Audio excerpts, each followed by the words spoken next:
Muchísimas gracias, como siempre, por acompañarnos al Descubierto. Les saluda Endrina Yepes. En una semana que culmina llena de muchísima información y muchísimo análisis, aquí estamos al Descubierto para exponer puntos de vista contrastantes y que ustedes saquen sus propias conclusiones. Nuestro invitado en la primera parte es Elvis Amoroso. Él es abogado constitucionalista, candidato a la Asamblea Nacional Constituyente, también asesor jurídico del Palacio de Miraflores. Muchísimas gracias por acompañarnos al Descubierto. Bueno, muchas gracias a usted. Un saludo a todo el pueblo de Venezuela, de esta importante televisora y por supuesto a todo su equipo. Y felicitaciones a ustedes por este día, esta semana, pues, aniversario de los periodistas. Que la celebramos llenos de muchísimas noticias. Yo tal vez no pudiera decir la palabra celebrar, sino conmemorar el Día del Periodismo en medio de una dinámica informativa que fue muy sorprendente y en el marco también de muchísimos rumores y mucha zozobra colectiva acerca de lo que estaba pasando en el Palacio de Miraflores. ¿Por dónde comenzar? El ataque que ocurrió al Tribunal Supremo de Justicia, también las declaraciones de la Fiscal General de la República, las sentencias del Tribunal Supremo de Justicia que han sido interpretadas por muchos como la concesión de los derechos y las funciones que tenía la Fiscal General de la República, el Defensor del Pueblo. ¿Por dónde comenzamos? ¿Qué fue lo más impactante para ustedes esta semana? No, sin lugar a dudas, los hechos terroristas, pues, un financiamiento por parte de un sector de la oposición que se ha dado la tarea de crear zozobra en el país. Bueno, me imagino que financió una actividad terrorista que, gracias a Dios, no ocurrió algo que lamentar, aparte pues de ese hecho terrorista y político, ¿no? Un helicóptero que sobrevuele, que zumbe unas granadas, que dispare, no solo al Tribunal Supremo de Justicia, sino las viviendas que están ahí al lado del Tribunal Supremo de Justicia, y hay una serie de urbanizaciones, de barriadas populares y de la entrada pues, a la Cotamil. Yo creo que más bien el pueblo venezolano salió gratis con esta acción. Yo creo que el llamado es a la paz.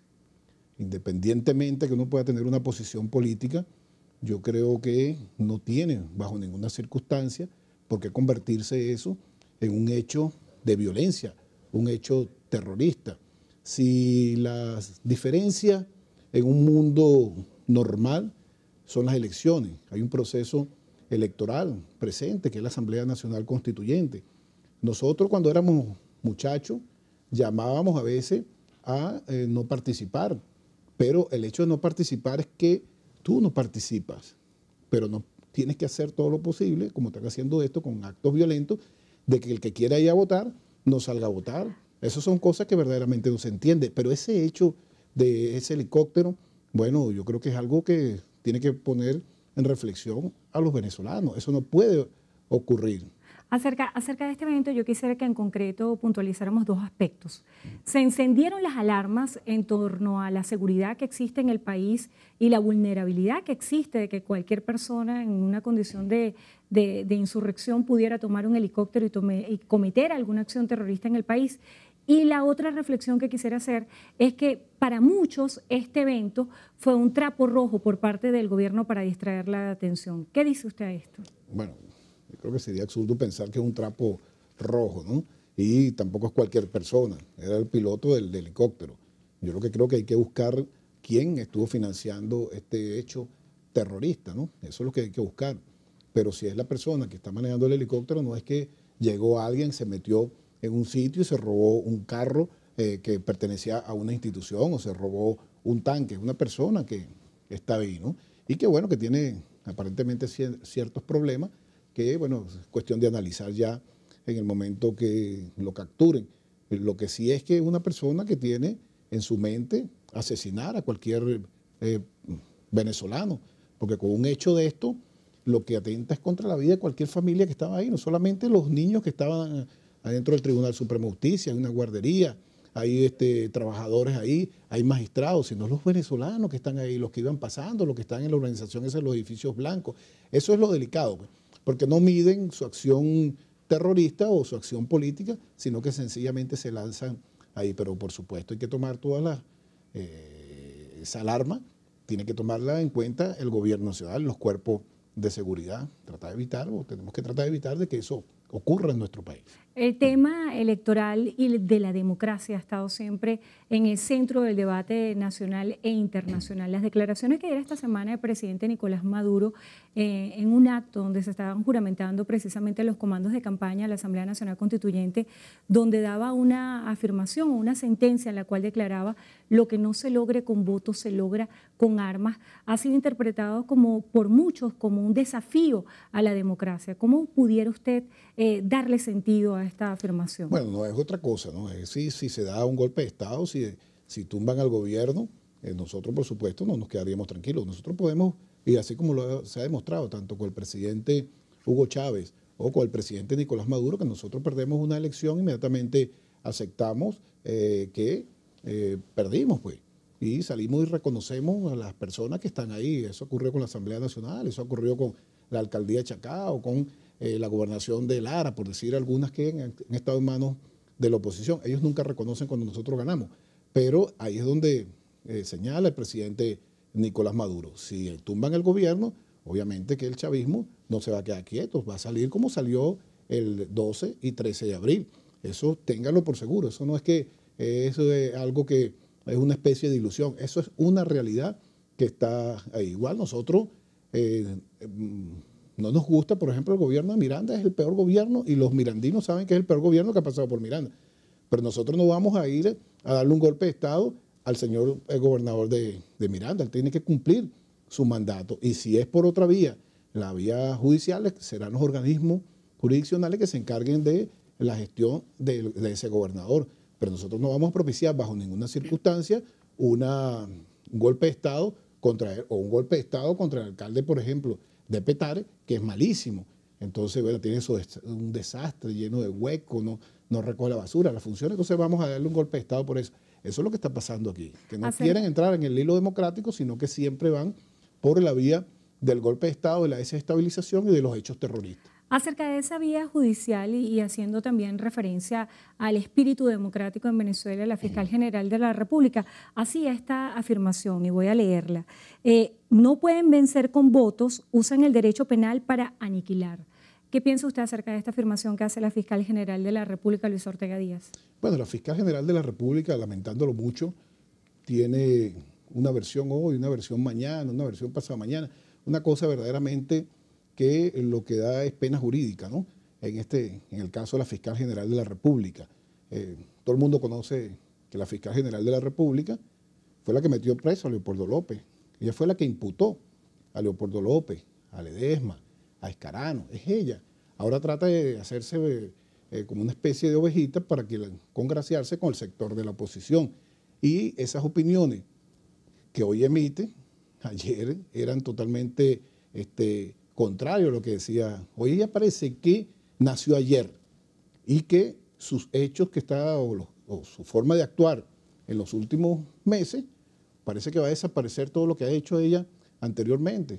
Y no es así. Yo creo que una señora ya de esa edad tiene que hacer todo lo posible para comportarse seriamente.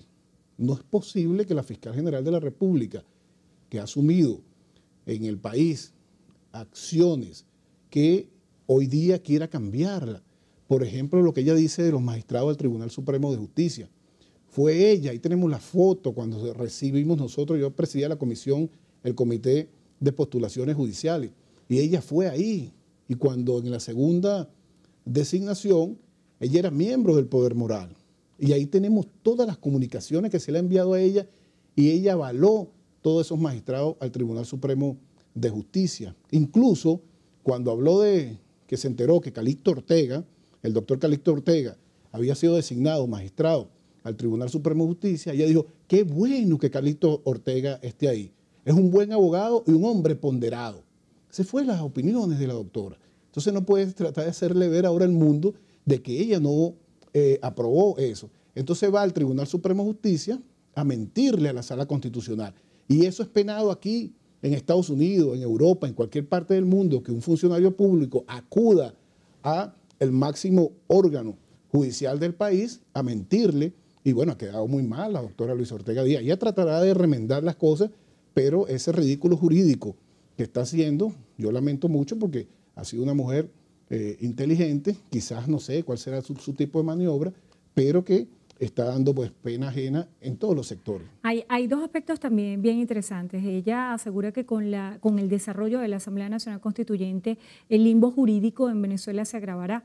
Y hay otro aspecto interesante, y es que ella, en su ponencia de esta semana, ella decía que los diputados de la Asamblea Nacional no estaban en desacato y por ello está solicitando a la Asamblea Nacional que ratifique al vicefiscal. ¿Qué responde usted a esto? Cuando ella también argumenta que se está pegando al artículo 333 de la Constitución Nacional. Bueno, pero es que no lo entiendo, porque hasta hace poco ella estuvo en Miraflores, cuando se llamó y se convocó a distintos funcionarios de la administración pública del Estado venezolano, y ella participó ahí, y ella fue una de las que dijo que la Asamblea Nacional estaba en desacato porque no cumplía las decisiones del máximo tribunal de la República, especialmente la Sala Constitucional, y ahí hay reuniones, y cuando ellos presentaron la ley de amnistía, ella estuvo ahí con nosotros, usted, doctora Luisa Ortega, estuvo ahí en Miraflores, haciendo lo que había que hacer para ese momento, para defender la constitucionalidad. Y fue usted quien propuso precisamente de que la Asamblea Nacional estaba en desacato, porque en realidad estaba en desacato la Asamblea Nacional. El desacato es cuando una persona desconoce la decisión de un tribunal de primera instancia, un tribunal superior, y en este caso, desconocer las decisiones del máximo tribunal de la República. La Constitución, esta Constitución establece claramente que el máximo y último intérprete de esta Constitución es la Sala Constitucional del Tribunal Supremo de Justicia. Y hay que acatarla, o las decisiones del máximo tribunal de la República, vamos a suponer en la sala electoral, y bueno, ya estuvo ahí y dijo que esos sectores de la oposición, ¿cómo es posible que vayan a presentar una ley de amnistía donde pusiera en libertad a los narcotraficantes, a los que están cometiendo delitos de lesa humanidad, a los que, bueno, y todo eso, lo que usted sabe que usted dijo, entonces viene ahora a tratar de quedar bien con no sé qué sector del país y a decir que la Asamblea Nacional no está en desacato cuando usted mismo lo dijo, usted ha emitido opiniones públicas, abiertas, no sé si la habrá recogido ya, pero eso es algo que es un hecho comunicacional público y notorio de que está en desacato la Asamblea Nacional. Es muy interesante también revisar que en parte de su discurso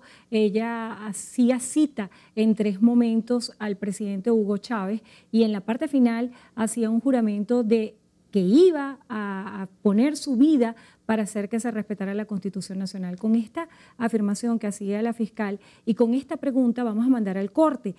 ¿Cuál es el punto de honor del chavismo hoy? Que el presidente Nicolás Maduro culmine su periodo como está previsto en el 2018 o que se lleve a cabo la Asamblea Nacional Constituyente. Vamos a hacer una pausa y continuamos al descubierto con Elvis Amoroso.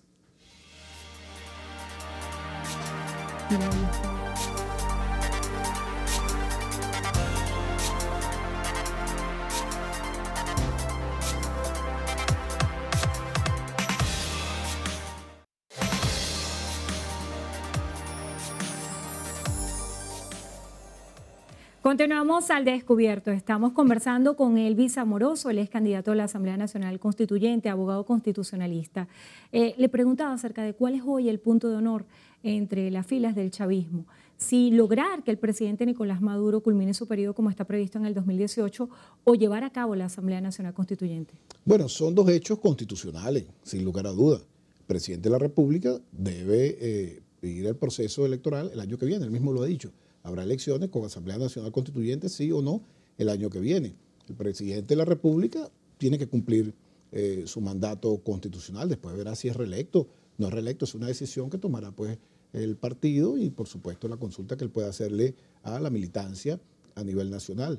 Yo no tengo ningún tipo de duda. Lo que no quiere que el presidente de la República continúe en la gente de la oposición, así como dijo uno de sus diputados, Requesén, creo que fue que dijo, bueno, ¿para qué quieren ustedes salir de Maduro? Entonces él terminó diciendo, bueno, queremos que salga de Miraflores para entrar nosotros, o sea, para nosotros llegar ahí. Bueno, eso es lo que quieren ellos, pero tienen que ir a un proceso electoral.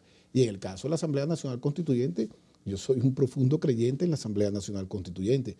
Yo fui el secretario general de la Asamblea Nacional Constituyente, estuve en todas esas discusiones, los 6 meses que estuvimos ahí, no falté ni un solo día, sé quién salvó el voto, quién no salvó el voto, y lo que tiene que ver con el precepto constitucional de llamar a una Asamblea Nacional Constituyente lo dejamos muy claramente ahí expreso, porque en la Constitución de 1961 no existía la figura de la Asamblea Nacional Constituyente.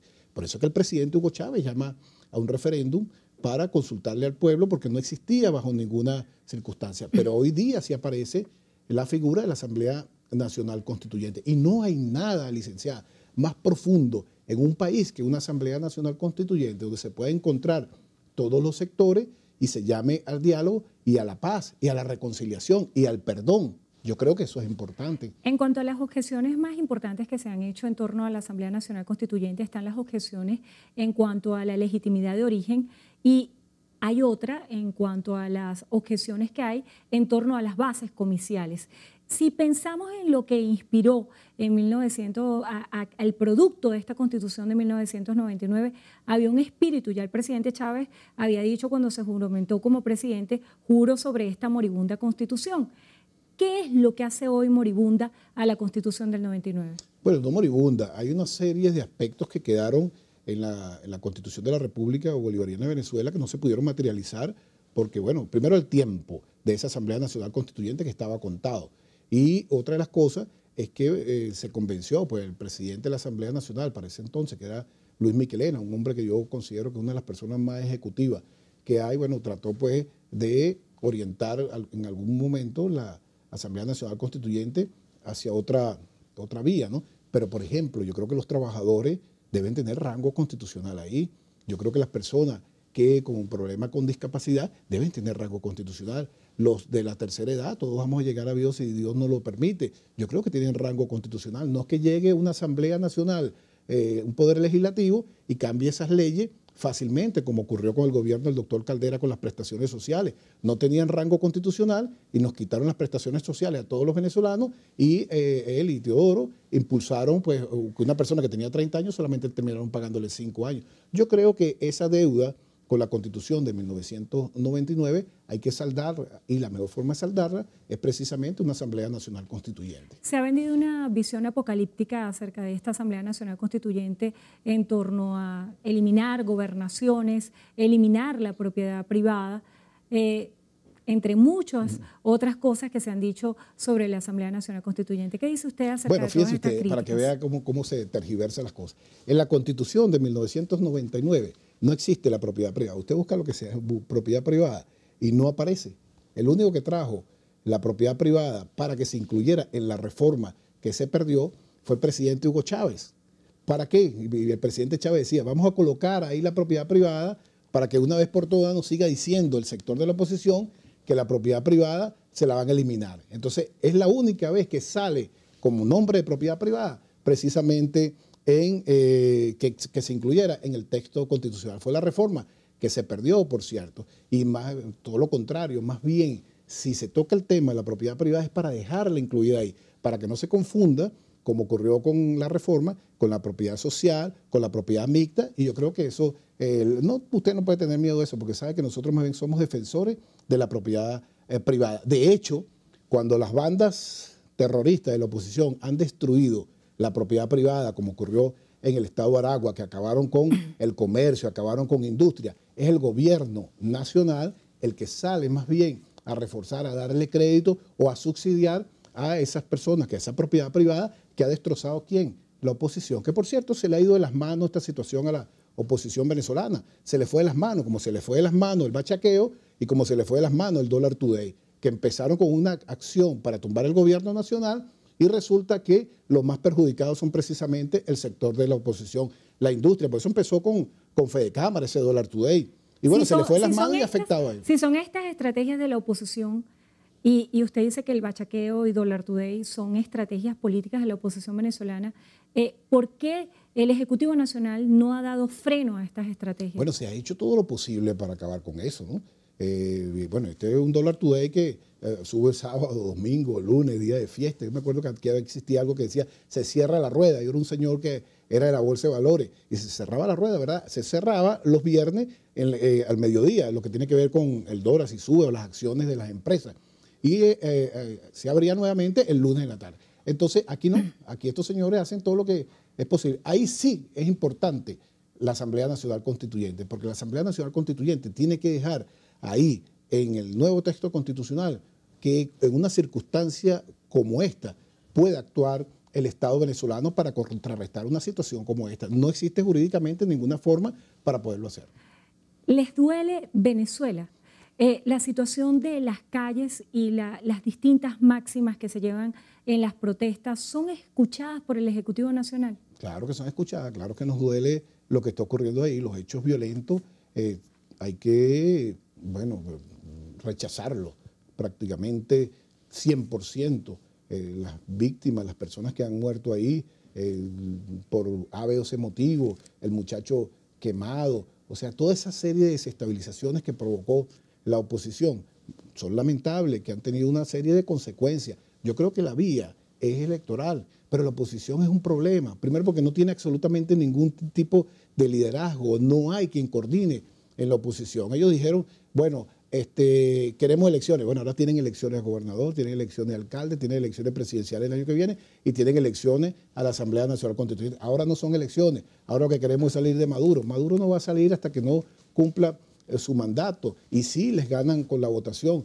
Pero eso es la democracia. Yo no puedo entender por qué se le salió eso de las manos la parte radical a la oposición y lo que ha traído es desgracia, muerte a se nos agotó el tiempo y hay una ronda de preguntas muy rápidas que requiero que sea muy preciso para responder para poder abarcarlas todas. Cuando piensa en la Asamblea Nacional Constituyente, ¿cuál es la primera idea que viene a su mente? La paz.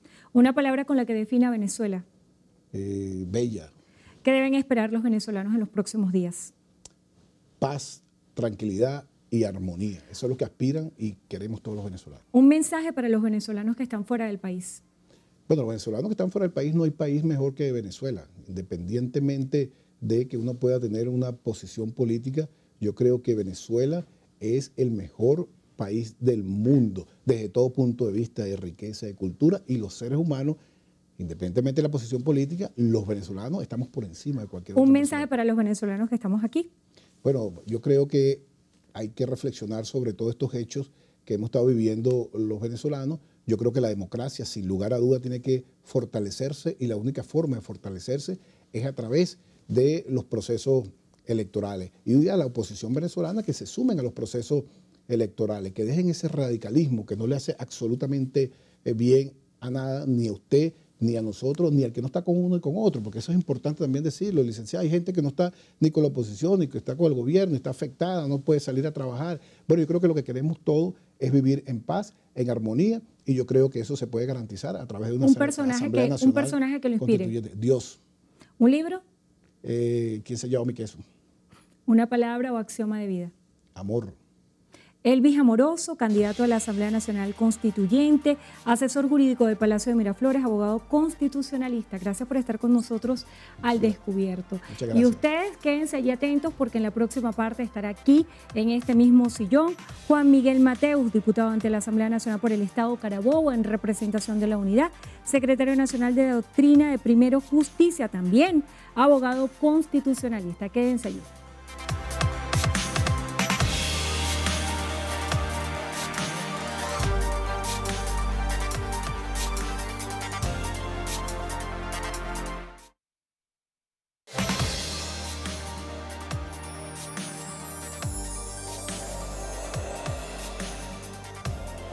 Gracias por continuar con nosotros al descubierto. En esta parte del programa tenemos como invitado a un diputado ante la Asamblea Nacional en representación de la Unidad. Él es abogado constitucionalista, secretario nacional de Doctrina de Primero Justicia, Juan Miguel Mateus. Gracias por estar con nosotros. ¿Cómo están, Lina? Un saludo. Una semana que lució muy noticiosa y que también estuvo marcada por mucha incertidumbre en el medio de muchos rumores. Dentro de todos los eventos que ocurrieron esta semana, ¿cuál fue para usted el más simbólico? Si tomamos en consideración las declaraciones de la fiscal, las declaraciones de la presidenta del CNE, Tibisay Lucena, también el pronunciamiento por parte del defensor del pueblo, Tarek William Saab, el incidente que ocurrió en la Asamblea Nacional donde estuvo presente el presidente del Parlamento, Julio Borges, ¿por dónde comenzar? Yo creo que el incidente más importante de la semana es sin duda la declaración de Nicolás Maduro cuando señalaba al país con el mayor desparpajo que lo que ellos no pueden lograr por los votos lo logran por las armas. Escúchese bien, por las armas. Eso puesto en boca de un jefe de Estado, de un presidente de la República, de un jefe político de un partido, es un programa de acción. Y ese mismo día, cuando escuchábamos al presidente de la República a las 12 del mediodía decir que lo que no lograban por los votos lo lograban con las armas, la Asamblea Nacional fue sumergida bajo la violencia. La violencia del coronel Lugo, hay que llamarlo por su nombre, Vladimir Lugo, quien vino a ultrajar al pueblo de Venezuela en la encarnación de la representación popular del presidente de la Asamblea, pero también la violencia de los colectivos paramilitares que asediaron el Palacio. En definitiva, creo que lo que está planteado en Venezuela es un contraste entre la palabra de odio de Nicolás Maduro, que instiga a cumplir como sea, con la violencia, con las armas, el aferrarse ellos al poder versus un pueblo que quiere civilidad, un pueblo que quiere votar, que quiere defender la Constitución y que quiere volver a ser una república civil donde no haya mandonería, donde no haya militarismo y donde el presidente de la República entienda su rol de pedagogía ciudadana y no vuelva a decir nunca más que va a imponer la violencia. Diputada, en este ejercicio de maniqueísmo y tratar de ver dónde está el bien, dónde está el mal, el presidente de la República, Nicolás Maduro, también denunciaba que había planes terroristas por parte de la oposición venezolana, que se había desmontado un nuevo golpe de Estado. También hacía señalamientos acerca de las manifestaciones de calle que ya superan los 90 días y habla de que el espíritu de estas manifestaciones procura la violencia y no la paz. ¿Qué responde? Son 90 días en los cuales el pueblo de Venezuela ha resistido de manera valiente en la calle los mayores embates de la represión. Son 90 días en los cuales el pueblo de Venezuela le ha dicho a Nicolás Maduro y a todo el régimen que va a seguir defendiendo la Constitución y que es un espíritu indeclinable de lograr elecciones y de lograr un proceso de liberación democrática en Venezuela. Creo yo que estamos en un momento definitivo, en un momento en el cual Nicolás Maduro no encuentra qué hacer dentro del oficialismo, no sabe cómo mantener unido al oficialismo porque se ha empeñado en una ficción y esa ficción se llama Asamblea Constituyente. El pueblo de Venezuela no quiere la constituyente, no la quiere en las encuestas, pero tampoco la quiere en la calle. El pueblo de Venezuela quiere un nuevo presidente y lo único que tiene Nicolás Maduro para imponer una constituyente que no ha cuajado ni cuajará es lo que llamaba Juan Germán Rocio la soberanía de la pólvora, la violencia y la represión que supone en este momento Néstor Reverol. Acerca de la negativa de la oposición de participar en este evento electoral de la Asamblea Nacional Constituyente por un conjunto de argumentos que se han esgrimido en cuanto a objeciones de tipo de legitimidad y objeciones en cuanto a las bases comiciales y la propia iniciativa de este proceso constituyente, hay también analistas que aseguran que de haber participado la oposición venezolana en esta Asamblea Nacional Constituyente contaba con una solvencia electoral para obtener una victoria. ¿No cree usted que en el futuro la oposición venezolana pudiera hacer un ejercicio y revisar este evento y extrapolarlo a lo que sucedió en el 2005 cuando la oposición no participó en unos comicios parlamentarios? Es una máxima moral que el fin no justifica los medios. Por supuesto que somos mayoría, por supuesto que el pueblo de Venezuela es mayoritario y quiere despojar del poder a Nicolás Maduro, pero debemos hacerlo en el marco de la Constitución. Y creo que no estaría bien planteado decir que la MUD o la oposición no quiere participar en el fraude constituyente. Es que el pueblo de Venezuela no quiere participar en la constituyente y no quiere constituyente. Lo ha dicho la Conferencia Episcopal Venezolana, lo ha dicho Fede Cámaras, lo han dicho los trabajadores, lo han dicho los gremios, lo han dicho los estudiantes, lo ha dicho el país entero, que encuentra un eco dentro y fuera de Venezuela y que no va a participar. En segundo lugar, habría que referir argumentos propiamente jurídicos. En realidad, tenemos que decirlo una y otra vez. Esto no es una constituyente. Esto es un fraude de usurpación del poder del pueblo para eternizar en el poder a Nicolás Maduro. Y en ese sentido, el propio Maduro sabe que el chavismo no quiere constituyente. El madurismo, los muy pocos maduristas, los que se aferran a los privilegios, los que quieren el poder y la ambición total, esos quieren la constituyente.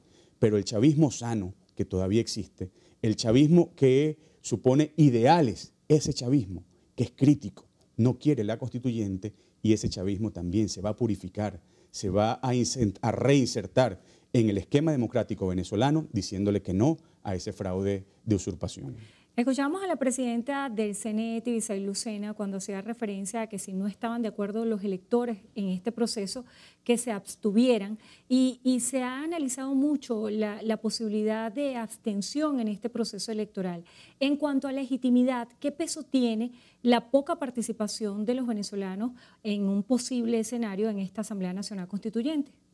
Repito, Venezuela no quiere una constituyente. Eso está en las encuestas, en la calle, y encuentra un eco en la comunidad internacional. Cuando Tibisay Lucena dice de manera cínica que quienes no estén de acuerdo con la constituyente se pueden abstener, en realidad ella está dando por válida la convocatoria a la constituyente, las bases comiciales de la constituyente y todo el trámite para la elección de los miembros constituyentes. Pero en realidad todos esos actos son nulos, son írritos. El pueblo de Venezuela los desconoce y eso da lugar, ocasión, para hablar de lo que es el programa de acción del pueblo de Venezuela para defender la Constitución del fraude constituyente y para rescatar la democracia. Y ese es el artículo 333 de la Constitución. Esa es la guía con la cual los ciudadanos investidos de autoridad o los ciudadanos que no están investidos de autoridad deben acometer el rescate de la Constitución, y si dentro de las opciones de conciencia de los venezolanos está abstenerse de participar, eso será así, no porque se lo diga Tibisay Lucena, sino porque somos libres y porque ni Lucena, ni Maduro, ni Reverol, ni Diosdado, ni ningún personero del oficialismo puede obligar al pueblo de Venezuela a avalar ese fraude constituyente que significa la destrucción de la Constitución. Diputado, quiero que hagamos un ejercicio mental y nos ubiquemos en el 30 de julio. ¿Qué piensa usted estará ocurriendo ese día?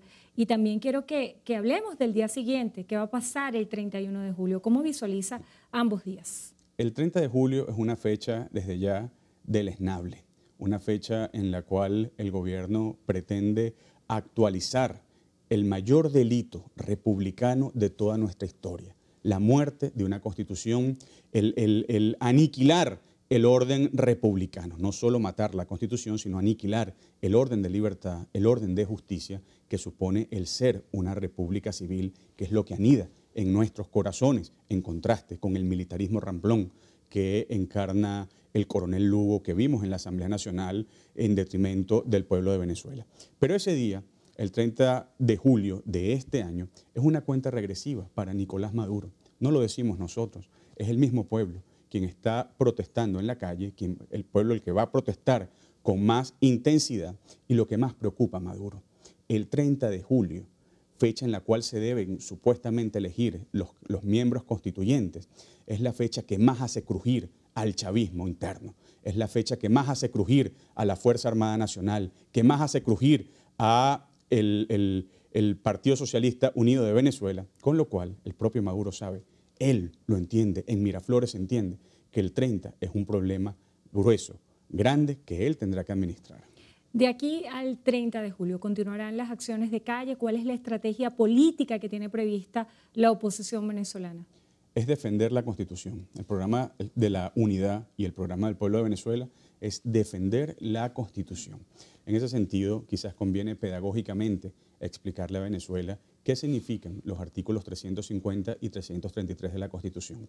El artículo 350 establecido en nuestra Constitución es el derecho a desconocer una autoridad ilegítima, una autoridad usurpada, una autoridad contraria a la propia Constitución. Pero ese artículo tiene otra cara de la moneda, el 350 tiene otra cara de la moneda, que es el artículo 333. El artículo 333 se inscribe dentro de la defensa de la propia Constitución y viene a establecer que todo ciudadano, investido o no de autoridad, tiene el deber, es un mandato, tiene la obligación de restablecer el orden constitucional cuando la Constitución se pretenda dejar de observar por acto de fuerza o por un mecanismo distinto a los establecidos en ella. En ese sentido, hay que hacer una bifurcación. El artículo 333 supone un mandato para los órganos investidos de autoridad y un mandato para los ciudadanos que no están investidos de autoridad. Los ciudadanos que no están investidos de autoridad tienen que reconducirse al artículo 68 de la Constitución, que es la protesta pacífica.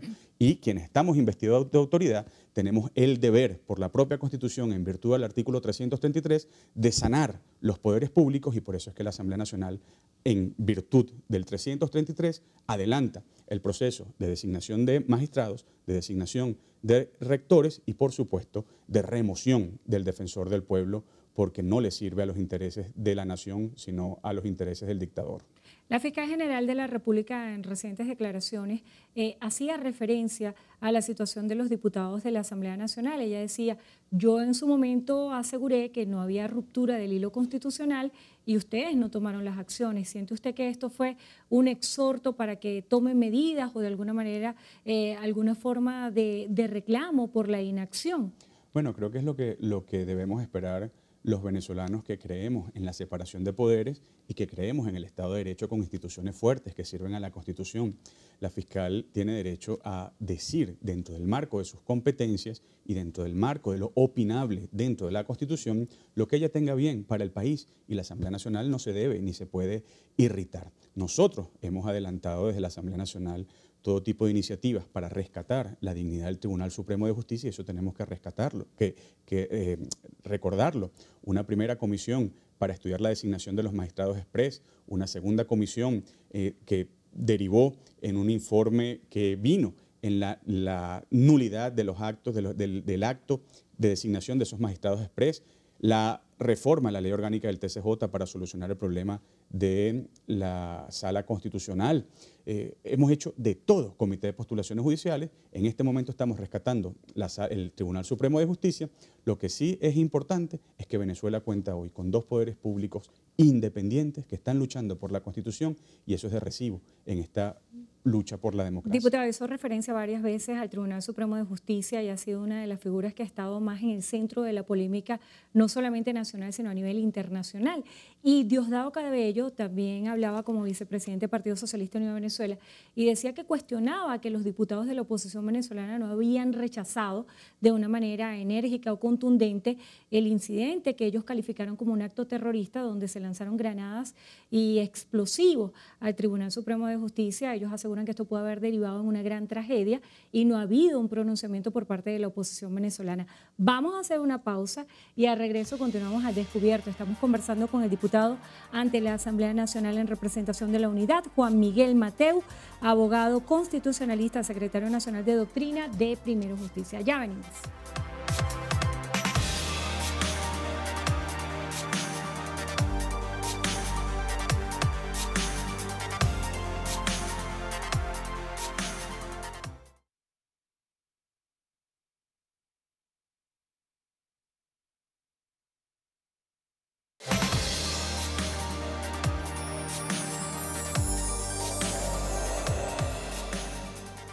Seguimos al descubierto. Estamos conversando con el diputado ante la Asamblea Nacional en representación de la Unidad, Juan Miguel Mateus, además abogado constitucionalista, secretario nacional de Doctrina de Primero Justicia.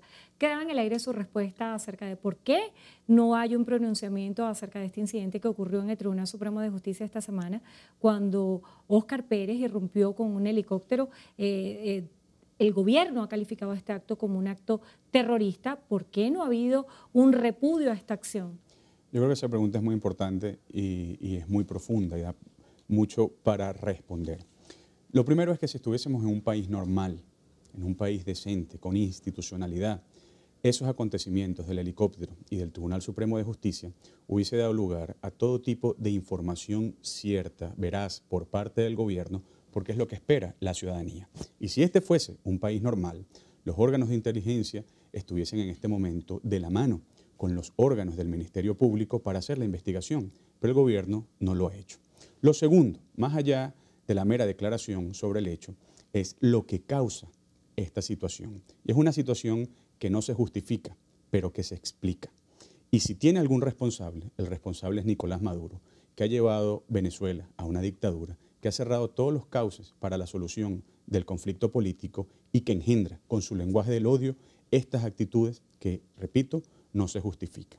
En tercer lugar, lo que sí hay que decirle al gobierno es que de manera irresponsable no se puede utilizar esto para tratar de crear la zozobra en una población como la población venezolana. Veíamos el día jueves un acto del presidente del Tribunal Supremo de Justicia con el cuerpo diplomático, que no fue cuerpo diplomático porque no fueron los embajadores y fueron muy pocos representantes de escalafón intermedio, en donde se pretendía hacer del asunto una cuestión propagandística. Creo que eso no es lo que merece Venezuela y no es lo que merece la gravedad del hecho. Ha dicho la fiscal general de la República que está solicitando ante la Asamblea Nacional la ratificación del vicefiscal Rafael González, y ella asegura que la Asamblea Nacional no está en desacato. Esto a partir del conjunto de sentencias del Tribunal Supremo de Justicia donde se rechazó esta designación. ¿Piensa usted que la Asamblea Nacional puede ratificar esta figura? Absolutamente, absolutamente. Creo que la Asamblea Nacional se afirma en sus competencias. Lo primero que hay que decir, lo hemos dicho ya varias veces esta semana, es que el único órgano que puede autorizar o no la designación del vicefiscal es la Asamblea Nacional, porque la Asamblea Nacional designa al fiscal, a la fiscal en cuanto a órgano del poder ciudadano, pero también autoriza la designación que haga la fiscal del vicefiscal. Eso está establecido en el artículo 25, numeral 3 de la Ley Orgánica del Ministerio Público y es una competencia exclusiva de la Asamblea Nacional. Ya se hizo la solicitud, la Asamblea Nacional va a tramitarla en consecuencia. Pero también hay que recordar que así como la Asamblea Nacional puede ratificar, puede autorizar la designación del vicefiscal o no, también hay que recordar que la Asamblea Nacional es el único órgano que puede remover a los miembros del Poder Ciudadano. ¿Por qué lo digo? Porque de manera inconstitucional, Rita, el Tribunal Supremo de Justicia en sala plena fijó una audiencia en contra de la fiscal. Prevista para este 4 de julio, una semana bien determinante. Efectivamente. Entonces, en ese sentido, tenemos que recordarle a Nicolás Maduro, recordarle a Michael Moreno, que el único órgano que puede remover a los órganos del Poder Ciudadano es la Asamblea Nacional, de acuerdo con el artículo 279 de la Constitución. Y así como la Asamblea Nacional podría remover a la fiscal, la Asamblea Nacional también puede remover a el defensor del pueblo, para lo cual ya solicitamos la calificación de faltas graves, y también puede remover al Contralor General de la República. Creo que hacia allá camina la historia constitucional de Venezuela, de la Asamblea Nacional, y creo que es algo importante en la reconstrucción de nuestras instituciones y del Estado de Derecho. En ese camino también va a ser muy determinante lo que ocurre con la Asamblea Nacional Constituyente una vez que ha sido considerado un suprapoder y al cual todos los poderes deberían subordinarse. ¿Cómo imagina usted la convivencia de esta Asamblea Nacional Constituyente y la Asamblea Nacional? La Asamblea Nacional Constituyente, tenemos que reiterarlo, es una ficción, no está en el querer del pueblo de Venezuela. Es una ficción que se inventa el madurismo, que no es querida por el chavismo, que quiere seguir en la vida constitucional y democrática venezolana, pero tenemos que decir qué implica esa ficción. Es una ficción que el pueblo no la quiere, pero es una ficción que crea la expectativa del poder total. Una Asamblea Nacional Constituyente crea la expectativa de suprapoderes, de poderes absolutos. Y dentro de ese cartel del poder, que es el madurismo, se despiertan todo tipo de agallas, se abre todo tipo de agallas por el poder total. Es la oportunidad dentro del madurismo en este momento para pasarse facturas, para imponerse definitivamente los unos sobre los otros y para concentrar el poder de manera radical. Eso es la constituyente en la iniciativa de Nicolás Maduro. Esa es la constituyente que quiere presidir Diosdado Cabello, pero eso no es lo que el pueblo de Venezuela va a permitir. El pueblo de Venezuela lo que va a alcanzar es una elección libre que los despoje a ellos del poder en el marco de la Constitución de 1999. ¿Qué esperan los venezolanos? ¿Justicia o venganza? Justicia, eso es muy importante. Eso lo hemos dicho en Primero Justicia una y otra vez. Venezuela está enferma. Nicolás Maduro, que hoy es un dictador, no es el problema en su máxima expresión.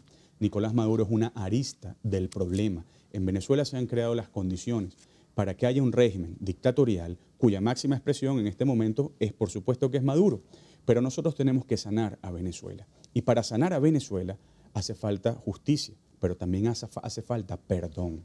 Todo proceso de transición democrática es a un mismo tiempo un proceso de justicia y de perdón. Y por eso en la Asamblea Nacional nosotros hemos anunciado que vamos a crear garantías para aquellos hombres y mujeres de bien dentro del oficialismo, dentro de la Fuerza Armada, que sin importar lo que hubiesen hecho en contra de la Constitución, pues quieran volver al cauce del orden constitucional y quieran servir a Venezuela, ganando la paz. Una suerte de ley de amnistía. Bueno, eso es una posibilidad. Hay que ver las circunstancias concretas en las cuales se va a enmarcar la transición democrática en Venezuela. Lo que sí puede saber todo hombre y mujer de bien de la Fuerza Armada, todo hombre y mujer de bien del Partido Socialista Unido de Venezuela, de los demás poderes públicos, es que si quieren dar un paso de valentía para honrar la Constitución, van a encontrar la acogida de un país, el perdón de un país, y estamos convencidos de que en nuestra historia republicana hay episodios en los cuales el perdón ha prevalecido, lo humano ha prevalecido y hemos logrado contener la revancha y el envilecimiento que no permite una paz duradera y que no es querido por nadie. ¿Se han tendido puentes en ese sentido? Bueno, la verdad es que es muy difícil hablar con el gobierno. La verdad es que, como señalaba antes, el oficialismo está ensimismado en la ficción constituyente, pero todo aquel que quiera acercarse a la Asamblea Nacional, a la unidad democrática y que quiera venir a la Constitución, tiene las garantías para hacerlo y será reconocido nacional e internacionalmente. Diputado, se nos agotó el tiempo y en esta parte del programa hacemos un juego de preguntas para que me las responda muy brevemente y podamos abarcarlas todas. Cuando piensa en la Asamblea Nacional Constituyente, ¿cuál es la primera idea que viene a su mente? Ambición. Una palabra con la que define a Venezuela. Justicia. ¿Qué deben esperar los venezolanos en los próximos días? Justicia y lucha. Un mensaje a los venezolanos que están fuera del país. Bueno, Venezuela sigue siendo un país para todos nosotros, es su casa, Venezuela lo ha dado todo, los estamos esperando y no vamos a permitir que en Venezuela se cree ese asunto odioso que existe quizás en Cuba, donde hay unos venezolanos dentro y unos fuera con distancias afectivas. Nosotros vamos a reconstruir este país y ustedes serán bienvenidos porque son venezolanos. Un mensaje para los que están aquí. El mensaje es de optimismo. El gobierno está débil, el régimen vive momentos que se podría decir que son terminales. Y los venezolanos tenemos que reencontrarnos en la Constitución con optimismo. Precisamente porque el gobierno es débil y porque estamos en momentos estelares, el gobierno es más peligroso, es más represor, es más violento, pero son dolores de parto en los cuales se alumbra la libertad, se alumbra la justicia y se alumbra una política que no sea para la corrupción y que no sea para la ambición de poder. Un personaje que lo inspire. Juan Germán Rocio. Un libro. La República, tanto la de Platón como la de Cicerón, porque creo que describe perfectamente los cimientos del pueblo congregado en torno a la justicia para hacer una república civil. Una palabra o un axioma de vida. Justicia. Juan Miguel Mateus, diputado ante la Asamblea Nacional por el Estado Carabobo, en representación de la Unidad, secretario nacional de Doctrina de Primero Justicia, abogado constitucionalista. Gracias por estar con nosotros al descubierto. Y recuerden, como siempre, ellos opinan y ustedes deciden. Gracias por acompañarnos.